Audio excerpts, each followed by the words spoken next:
नमस्कार, मैं हूँ लीला। स्वागत है आपका हमारे चैनल में। आज का विषय है हल षष्ठी व्रत की 6 कथाएं एक ही वीडियो में एक साथ आप सुन पाएंगी।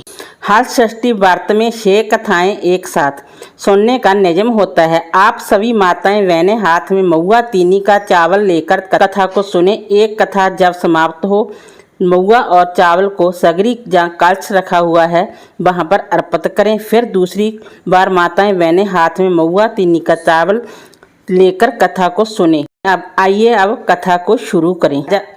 हल षष्ठी व्रत की पहली कथा।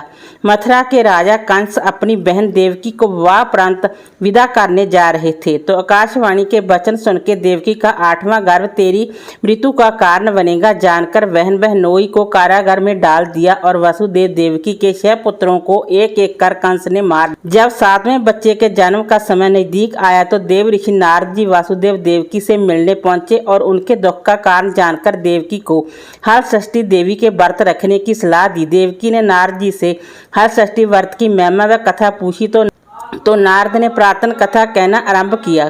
चंद्रव्रत नामक का एक राजा हुआ जिनको एक ही पुत्र था। राजा ने राहगीरों के लिए एक तालाब खुदवाया किंतु उसमें जल ना रहा, सूख गया। राहगीर उस रास्ते गुजरते और सूखे तालाब को देखकर राजा को गाली देते थे।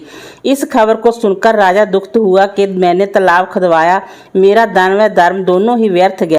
उसी रोज रात राजा को सपने में वरुण देव ने दर्शन देकर कहा कि यदि तुम अपने पुत्र का बलि तालाब में दोगे तो जल भर जाएगा।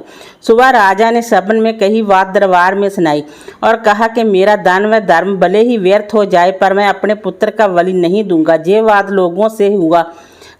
लोगों से होता हुआ राजकुमार तक पहुंचा तो वह सोचने लगा कि यदि मेरी बलि से तालाब में पानी आ जाए तो लोगों का भला होगा। यह सोचकर राजकुमार अपनी बलि देने तालाब में बैठ गया। अब वह तालाब पानी से लबालब भर गया। जल के जीव जंतुओं से तालाब परिपूर्ण हो गया। एकलौते पुत्र के बलि हो जाने से राजा दुखी होकर वन को चला गया। वहाँ 5 स्त्रियां व्रत कर रही थी जिसे देखकर राजा ने कौन सा व्रत और क्यों कर रही हैं तो पूछने पर स्त्रियों ने हल षष्ठी व्रत की संपूर्ण विधि विधान बतलाई। उसे सुनकर राजा वापस नगर को गया और अपनी रानी के साथ उस व्रत को किया। व्रत के प्रभाव से राजपुत्र तालाब से जीवित बाहर निकल आया। राजा परिवार सहित हल षष्ठी माता के जय जयकार कर सुख पूर्वक निवास करने लगा। हल षष्ठी व्रत की दूसरी कथा। अब नारद जी ने देवकी से हल षष्ठी व्रत की अन्य कथा कहना शुरू किया कि उज्जैन नगरी में 2 सौतन रहती थी। एक का नाम रेवती तथा दूसरी का नाम मानवती। रेवती का कोई संतान न था जबकि मानवती के 2 पुत्र थे। रेवती अपने सौत के बच्चों को देखकर हमेशा सौतिया डाह से जलती रहती और उनके पुत्रों को मारने का जतन ढूंढती रहती थी। एक दिन उन्होंने मानवती को बुलाकर कहा कि बहन, आज तुम्हारे मायके से कुछ राहगीर मुझसे मिले थे। उन्होंने बताया कि तुम्हारे पिताजी बहुत बीमार हैं और वह तुम्हें देखना चाहते हैं। पिता की बीमारी को सुनकर मानवती दुखी हुई। रेवती कहने लगी कि बहन, तुम शीघ्र अपने पिता से मिलने चली जाओ। तुम्हारे आने तक मैं बच्चों का ध्यान रखूंगी। सौत के बात को सच मान और अपने पुत्रों को रेवती के हाथों सुरक्षित देकर मानवती पिता से मिलने मैके चली गई। अब रेवती को बच्चों को मारने का अच्छा मौका जानकर उन दोनों बच्चों को मारकर जंगल में फेंक आई। इधर मानवती जब मायके पहुंची तो पिता को स्वस्थ देखकर पिता से अपनी सौत की कही बातों को कह कुशल क्षेम पूछती है। अब मानवती के माता पिता ने उन्होंने के संदेश से पुत्री को आने को कहती है किंतु मानवती के माता ने कहा कि पुत्री, आज हल षष्ठी माता का व्रत का दिन है। तुम भी पुत्रों की दीर्घ आयु की कामना से ये व्रत कर आज की जगह कल चली जाना।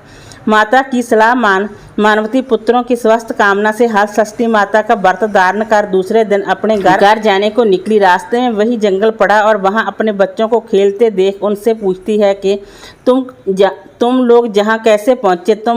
तब पुत्रों ने बताया कि आपके चली जाने पर हमारी दूसरी माता रेवती ने मारकर जहां फेंक दिया था कि तभी एक दूसरी स्त्री ने हमें फिर से जिंदा कर गई।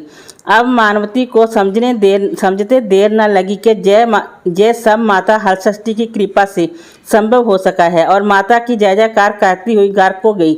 नगर में मानवती के पुत्रों को पुनः जीवित देखकर देख और माता हलषष्ठी की महिमा जान सभी स्त्रियां हलषष्ठी व्रत करने लगी।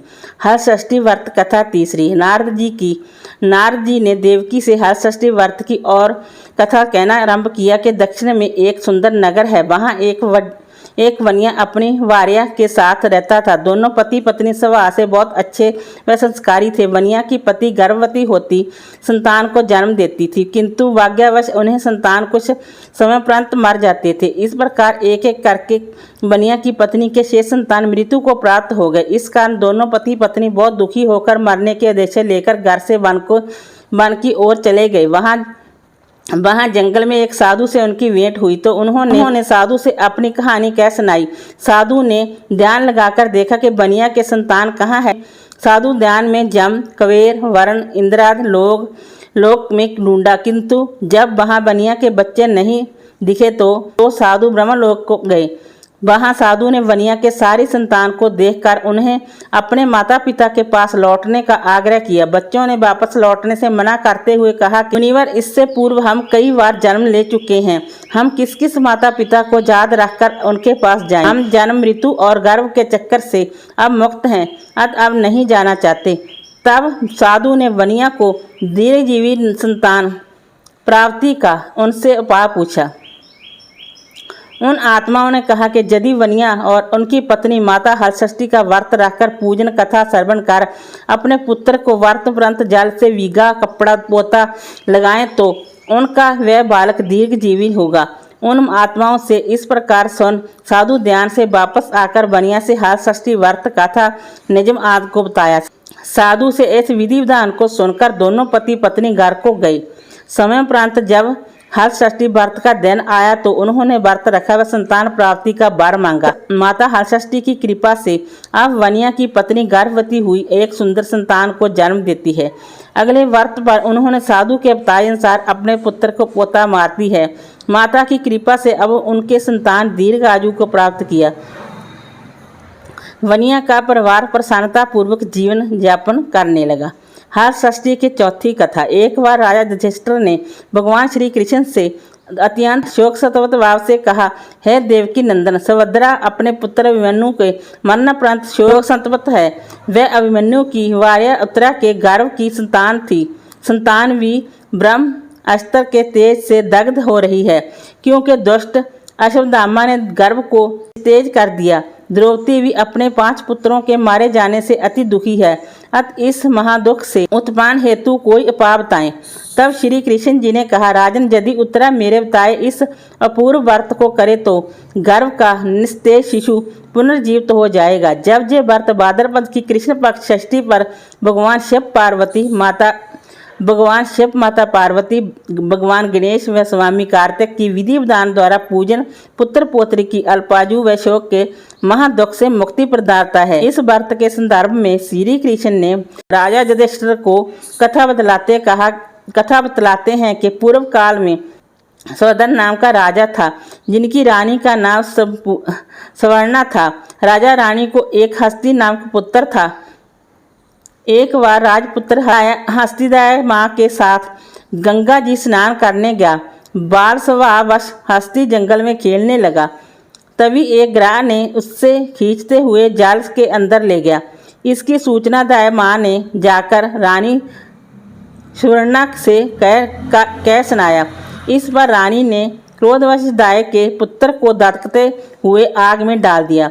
पुत्र शोक से व्याकुल दाय माँ निर्जन वन को चली गई और वन में एक सुनसान मंदिर के पास रहने लगी। वन में सूखा तृण, धान्य, महुआ आदि जो भी मिलता खाती और मंदिर में विराजित शिव पार्वती गणेश जी की पूजन कर दिन व्यतीत करने लगी। इधर नगर में एक अद्भुत घटना घटित हुआ कि दाय माँ का पुत्र आग की भट्टी से जीवित निकल आया और खेलने लगा। ये खबर पूरे नगर में फैलते हुए राजा रानी के पास पहुंचा तो उन्होंने इस घटना के विषय में पुरोहितों से पूछा। तभी सौभाग्य से वहां दरवाशा ऋषि पहुंचे। राजा रानी ने ऋषि का पूजन कर दाय पुत्र के जीवित हो जाने का कारण पूछा तो दरवाशा जी ने कहा कि राजन, आपके डर से दाय जंगल में एकांत होकर व्रत की। यह सब उसी व्रत का प्रभाव है। अब राजा रानी सभी नगरवासियों के साथ दरवासा जी की अगुवाई में उस जंगल के दाए के पास उस व्रत के विषय में अधिक जानकारी पूछा। तब दाए ने कहा कि राजन, मैं पुत्र शोक से दुखित हूँ। पुत्र शोक से दुखित होकर जहाँ रहने लगी हूँ और जहाँ व्रत ग्रहण कर भगवान शिव, पार्वती, गणेश जी, स्वामी कार्तिक का पूजन कर सूखा तृण, धान्य, महुआ आदि खाकर रहने लगी। तब रात को मेरे सपने में शिव परिवार के दर्शन हुए और तुम्हारा पुत्र जीवित हो जाएगा वरदान दिया। अब रानी ने व्रत की विधि विधान को पूछा तो दरवासा जी ने हलषष्ठी व्रत की संपूर्ण विधि विधान बतलाया। राजा रानी ने हलषष्ठी व्रत की महिमा जानकर व्रत को किया। व्रत के प्रभाव से राजपुत्र हस्ती ग्रह के चुंगल से छूटकर खेलते हुए नगर आया। अपने पुत्र को पाकर राजा रानी सुखी हुआ और दयावी पुत्र के साथ प्रसन्न होकर निवास करने लगी। वहीं बालक हस्ती आगे चलकर परम प्रतापी हुआ और अपने नाम से हस्तिनापुर को बसाया। इस प्रकार भगवान श्री कृष्ण ने युधिष्ठिर से हलषष्ठी व्रत की महिमा का ज्ञान देते हुए कहा कि हलषष्ठी व्रत कथा पहले नारद जी से सुन। मेरी माता देवकी ने इस व्रत को सबसे पहले किया, जिसके प्रभाव से उनके आने वाली संतान की रक्षा हुई। अब भगवान श्री कृष्ण से सुन युधिष्ठिर ने इस व्रत को उत्तरा द्वारा करवाया। व्रत के प्रभाव से उत्तरा का अश्वत्थामा द्वारा नष्ट हुआ गर्भ पुनः जीवित हो गया तथा प्रसव पश्चात बालक का जन्म हुआ, जो कालांतर में राजा परीक्षित नाम से प्रसिद्ध हुआ। हलषष्ठी कृष्ण युधिष्ठिर संवाद कुशा पलाश नाम व्रत कथा 5। प्राचीन काल में एक ग्वालन थी। उसका प्रसव काल अत्यंत नेक्त था। एक और वह प्रसव से व्याकुल थी तो दूसरी ओर उसका मन गौरस दूध दही बेचने में लगा हुआ था। उसने सोचा कि यदि प्रसव हो गया तो गौरस यूं ही पड़ा रह जाएगा। यह सोचकर उसने दूध दही के गड़े सिर पर रखकर उन्हें बेचने के लिए चल दी, किंतु कुछ दूर पहुंचने पर उसे असहनीय दर्द हुआ। वह एक जरवेरी की ओट में चली गई और वहां एक बच्चे को जन्म दिया। वह बच्चे को वहीं छोड़कर पास के गांवों में दूध दही बेचने चली गई। संयोग से उस दिन हलषष्ठी भी थी। हलषष्ठी व्रत था। गाय भैंस के मिश्रित दूध को केवल भैंस का दूध बताकर उसने सीधे साधे गांव वालों से बेच दिया। उधर जिस जलवेरी के नीचे उसने बच्चों को छोड़ा था, उसके समीप ही खेत में एक किसान हल चला रहा था। अचानक उसके बैल भड़क उठे और हल्का फाल शरीर में घुसने से वह बालक मर गया। इस घटना से किसान बहुत दुखी हुआ। फिर भी उसने हिम्मत और धैर्य से काम लिया। उसने जरवेरी के कांटों से ही बच्चे के चीरे हुए पेट में टांके लगाए और उसे वहीं छोड़ चला गया। कुछ देर बाद ग्वालन दूध बेचकर वहां पहुंची। बच्चे की ऐसी दशा देखकर उसे समझते देर नहीं लगी कि यह सब उसके पाप की सजा है। वह सोचने लगी कि मैंने झूठ बोलकर गाय का दूध ना बेचा होता और गांव की स्त्रियों का धर्म भ्रष्ट ना किया होता तो मेरे बच्चे की ये दशा ना होती। अतः मुझे लौटकर सब बातें गांव वालों को बताकर प्रायश्चित करना चाहिए। ऐसा निश्चय कर उस गांव में पहुंची जहां उसने दूध दही बेचा था। वह गली गली घूमकर अपनी करतूत और उसके फलस्वरूप मिले दंड का व्याख्यान करने लगी। तब सभी स्त्रियों ने उस पर रहम खाकर उसे क्षमा कर दिया और आशीर्वाद दिया।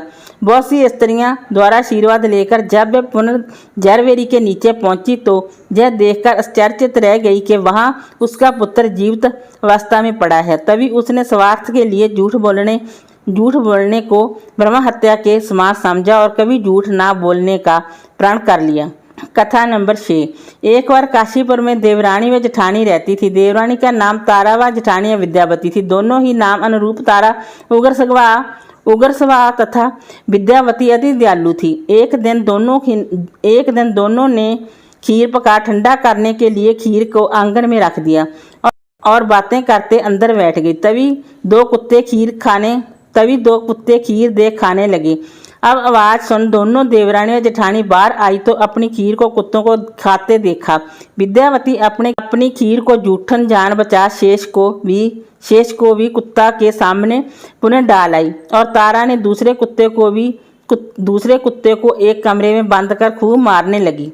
जैसे तैसे वह कुत्ता अपनी जान बचाकर बाहर भागता है। दूसरे दिन दोनों कुत्ता एक जगह मिलते हैं और एक दूसरे का हाल पूछते हैं। इस पर विद्यावती के खीर खाने वाला कुत्ता कहता है कि वह स्त्री बहुत ही दयालु थी, उसने मुझे बाकी बचा खीर भी खाने को दी। ईश्वर करे कि जब मेरा दूसरा जन्म हो तो मैं उसी की संतान बनूं और उनकी खूब सेवा करूं। अब दूसरा कुत्ता कहता है कि मैं उसी औरत का संतान बनूं जिससे कि मैं उनसे बदला ले सकूं। उस दिन हल षष्ठी व्रत था। तारा की मार से बेदम कुत्ता मर गया। अगली हल षष्ठी व्रत के दिन तारा ने एक पुत्र को जन्म दिया। जन्म के बाद वह बालक अगली हल षष्ठी के व्रत के दिन मर गया। इस प्रकार तारा ने एक एक कर 5 पुत्र को जन्म दिया। उनका पुत्र 1 साल बाद हल षष्ठी व्रत के दिन मर जाता था, जिससे तारा दुखित होकर हल षष्ठी माता से प्रार्थना करने लगी। उसी रात सपने में तारा ने वही कुत्ता को देखा जो उसकी मार से मरा था। कुत्ता ने सपनों में तारा से कहा कि मैं तुमसे बदला लेने के उद्देश्य से तुम्हारा पुत्र बनकर आता हूँ और मरकर बने आता हूँ। जब तारा ने अपने अपराधों के लिए क्षमा मांगा तो उस कुत्ता ने कहा कि तुम हल षष्ठी व्रत करो, जिससे तुम्हें दीर्घजीवी पुत्र की प्राप्ति होगी। सपने में कही विधि अनुसार तारा ने अगली बार हल षष्ठी व्रत को किया और माता से आशीर्वाद मांगा। हल षष्ठी माता की कृपा से तारा ने दीर्घजीवी संतान को जन्म दिया और प्रसन्न पूर्वक जीवन यापन करने लगी। इधर विद्यावती ने भी हल षष्ठी व्रत कर माता की कृपा से एक सुंदर सुशील पुत्र को जन्म दिया और सुखपूर्वक निवास करने लगी। हल षष्ठी व्रत की कथाएं पूर्ण हुई। वीडियो अच्छा लगा हो तो लाइक कीजिए, शेयर कीजिए, सब्सक्राइब कीजिए। Thanks for watching this video.